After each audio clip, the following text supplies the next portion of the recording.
সরকার বিএনপির মতামত অত্যন্ত গুরুত্বের সঙ্গে নিয়েছে বলে জানিয়েছেন অন্তর্বর্তী সরকারের আইন উপদেষ্টা অধ্যাপক ডক্টর আসিফ নজরুল। তিনি বলছেন, অন্তর্বর্তী সরকারের প্রধান উপদেষ্টা অধ্যাপক মোহাম্মদ ইউনূসের প্রতিশ্রুতি অনুযায়ী ডিসেম্বর থেকে আগামী বছরের জুনের মধ্যে যত দ্রুত সম্ভব নির্বাচন অনুষ্ঠিত হবে। যে যাই বলুক, জুনের পরে নির্বাচন যাবে না।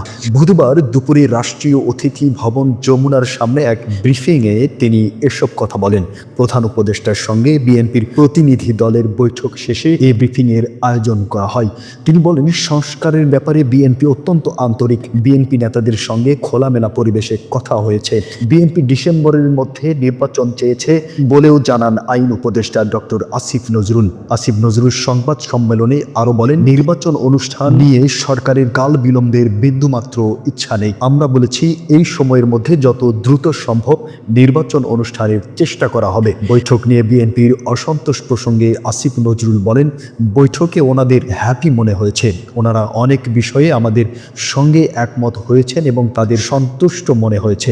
নির্বাচন সহ নানা ইস্যুতে অন্তর্বর্তী সরকারের প্রধান উপদেষ্টা ডক্টর মোহাম্মদ ইউনূসের সঙ্গে বৈঠক করতে বুধবার দুপুর 12টার দিকে যমুনায় প্রবেশ করে বিএনপির প্রতিনিধি দল।